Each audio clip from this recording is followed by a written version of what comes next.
Bonjour à tous, bienvenue sur Paideia et sur ma 4e vidéo conseil de lecture.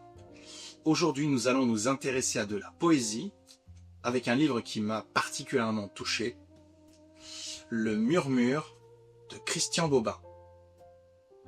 Sorti aux éditions Folio il y a à peine un an, en 2024, qui est un peu son dernier témoignage puisqu'il a été publié à titre posthume. Son dernier véritable ouvrage, c'est Le Muguet Rouge, que je vous mettrai en lien dans la description, qui est un livre magnifique. Là, il s'agit d'un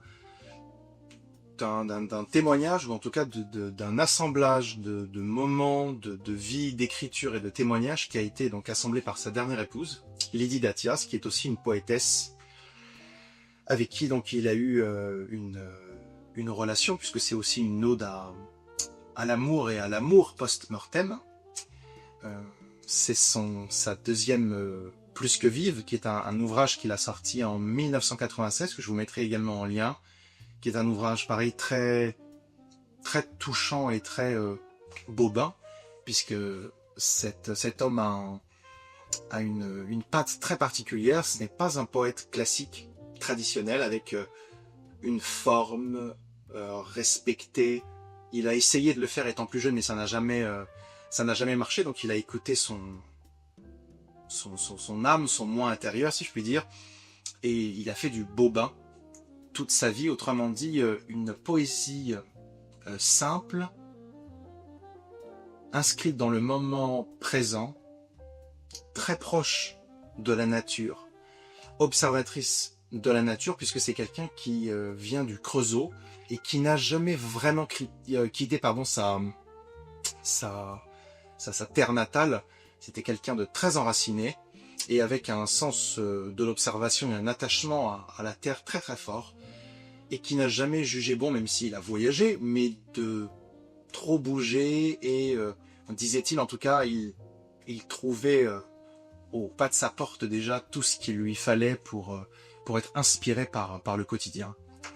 Donc c'est quelqu'un vraiment qui a une plume sincère, une plume qui touche, une plume qui est accessible et qui semble simple, mais qui n'est pas tant que ça, qui a une grande profondeur et une certaine polysémie dans les formulations qu'il a, que je trouve génial, très très bien trouvé, très très efficace, et qui mérite souvent d'être lu et relu. Et c'est un autre, donc ce dernier ouvrage, je ne sais même pas s'il savait que ça allait être publié, mais à ce qu'il aime vraiment et à sa vision évidemment de la mort qui arrivait, puisqu'il a écrit tout ça sur son lit d'hôpital à Chalon-sur-Saône. Et il y a un moment que je vais vous lire qui est très très poignant et qui montre un peu sa démarche dans ce livre, et puis dans toute son œuvre, page 18. J'écris comme on s'absente. Je cherche quelque chose ou quelqu'un. Un battement de cils d'une rose trémière, archiduchesse de l'air. Une parole brûlante qui fait éclater le vase du cœur, la neige, la harpe de la neige, ou simplement le silence d'une cuisine vers les 11 heures du soir, quand la vaisselle a revêtu sa tenue de lumière, que la totalité de notre vie se présente à nous, et la voir est insupportable. Nous sommes de si faibles architectures, un rayon de lune et nos piliers tremblent, menacent de s'effondrer. J'écris comme se cachent les bêtes éprises de leur faim, blessées à mort par la beauté de vivre. Et donc il y a une forme d'urgence dans son écriture. Les éditions Folio ont isolé une phrase très très très très forte. Les poètes meurent au combat, même quand ils meurent dans un lit, ils livrent bataille toute leur vie. Donc malgré l'aspect très très très pacifique de Christian Bobin, il y avait quand même une volonté d'affronter la vie, et je pense, ceci est très personnel, qu'il avait une telle sensibilité au monde et au monde qui s'écroule depuis plusieurs décennies en Occident, qu'il était pour lui urgent de trouver la beauté là où elle était, y compris en face de chez lui, en allant boire un café ou en se promenant dans la forêt.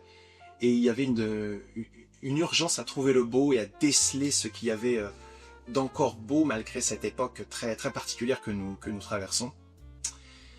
Il y a également chez lui une très grande part de, de musicalité des mots, mais d'amour de la musique aussi. C'est quelqu'un qui a fait une ode permanente à Jean-Sébastien Bach et à Grigory Sokolov, un pianiste russe que je ne connaissais pas d'ailleurs, et qui a, je pense qu'il l'a bouleversé, qu'il l'a même inspiré. Et dont il parle dans son livre, donc sur son lit de mort, donc c'était quelqu'un de très important pour lui, et qui a une façon de jouer du piano entre le silence et la musique qui ressemble beaucoup à l'écriture de Bobin. Donc c'est vraiment très très beau, c'est très très accessible. Je vous mettrai les liens en description des autres livres pour vraiment vous immerger dans son univers et comprendre quelques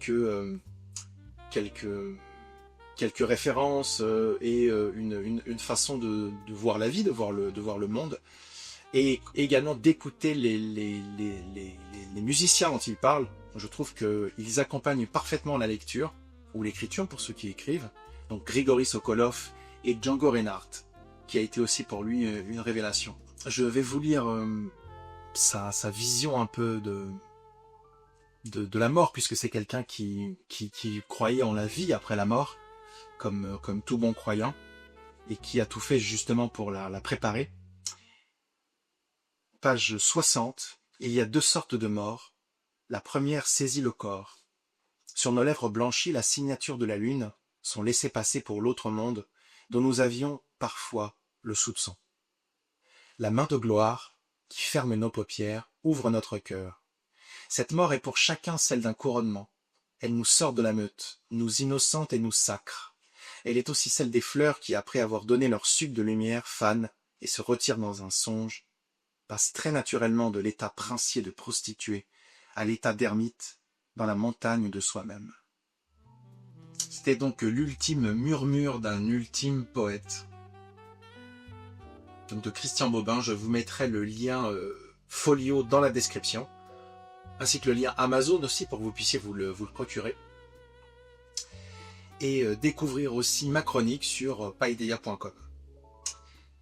Je vous remercie beaucoup pour votre attention et je vous dis à très vite pour de nouvelles vidéos.